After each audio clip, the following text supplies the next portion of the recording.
আসসালামু আলাইকুম বাইকার্স, আশা করি সকলে ভালো আছেন। তো দীর্ঘদিন পরে আবারও একটি নতুন ভিডিও নিয়ে হাজির হলাম আপনাদের মাঝে। টিভিএস মেট্রো বাইক, এই বাইকটির সমস্যা ছিল ইঞ্জিনে মোবাইল শর্ট হয়ে যাচ্ছিল বা ইঞ্জিনে মোবাইল খাচ্ছিল, যার কারণে কিন্তু আমরা বাইকের রিং পিস্টন বা হেডের সাইডটা খুলে দেখি বাইকের পিস্টন বা হেড একেবারেই দুর্বল অবস্থা।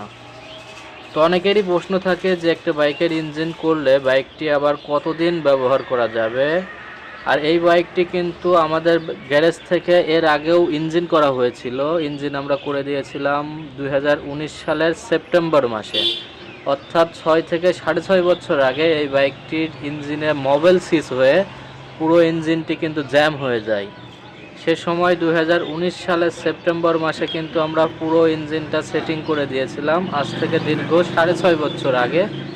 তো দীর্ঘ 6.5 বছর আল্লাহর রহমতে খুব যথেষ্ট ভালো সার্ভিস দিয়েছিল, কিন্তু ইদানিং এসে বাইকটিতে কিন্তু মোবাইল খাচ্ছিল, যার কারণে আমরা বাইকটির রিং পিস্টন সাইড খুলে রিং পিস্টন নতুনটা কিনে লেদে কাজ কাম করে, অর্থাৎ হেড সিলিন্ডারের ভিতরে যতটুক কাজ করার প্রয়োজন ঠিক ততটুক কাজ করে আমরা বাইকটি আবার পুনরায় সেটিং করে দিব। দেখতে পাচ্ছেন রিং পিস্টন বা ভ্যালভের অবস্থা খুবই খারাপ হয়ে যায়। এগুলো চেঞ্জ করে লেদে কাজ করে আনুষঙ্গিক যেই কাজগুলো করা লাগে সেগুলো করে কিন্তু আমরা হেডটা আবারও কমপ্লিট করে দিই।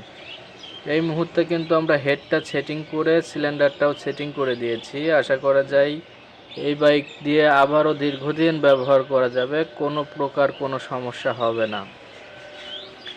আমরা রিং পিস্টন সহ হেড বাইরে থেকে কমপ্লিট করে নিয়ে এসেছি, কিন্তু এখনও গাড়ির উপরে আমরা সেটিং করি নাই। এবার গাড়ির উপরে সেটিং করে দিব।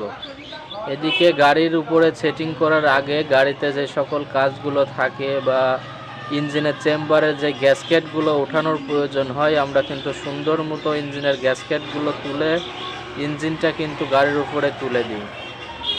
যেহেতু আমি একা কাজ করি এবং নিজে নিজেই ভিডিও করার চেষ্টা করি, এ কারণে কিন্তু সম্পূর্ণ কাজ ভিডিওর মাঝে দেখানো সম্ভব হয় না। তো সম্পূর্ণ ইঞ্জিন যখন সেটিং হয়ে যায় ঠিক তখন কিন্তু আমরা প্লাগটা সেটিং করে দিই। প্লাগ সেটিং করার পরেই কিন্তু বাইকটি আপনাদের স্টার্ট করে দেখাবো। দেখতে পাচ্ছেন ইঞ্জিন সেটিং কমপ্লিট। এখন শুধুমাত্র হাতের প্রেসার দিয়েই আমি কিন্তু বাইকটা স্টার্ট করে ফেলি এবং সম্পূর্ণ বাইকটি কিন্তু স্টার্ট হয়ে যায়। যেহেতু ইঞ্জিন করা হয়েছে, আমরা এখন চেক করব বাইকের ইঞ্জিনে ঠিকঠাক মতো মোবাইল উঠছে কিনা। দেখতে পাচ্ছেন উপরের ট্যাপের বাটিটা কিন্তু আমরা খুলে দেখছি ইঞ্জিনে মোবাইল ঠিকঠাক মতো আসছে কি না। তো দেখতে পাচ্ছেন ইঞ্জিনে কিন্তু যথেষ্ট পরিমাণ মোবাইল আসছে, তার মানে ইঞ্জিনটি কিন্তু ঠিক আছে। এখন সম্পূর্ণ বাইকটি কিন্তু আমরা একদম অল ওকে করে কমপ্লিট করে দিই। এবার আপনাদের সাউন্ডটা শোনাবো ইঞ্জিনের সেটিংয়ের পরে কেমন সাউন্ড হয়েছে।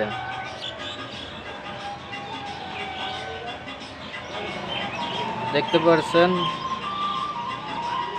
অনেক স্মুথ সাউন্ড হয়েছে এই বাইকের ইঞ্জিনে।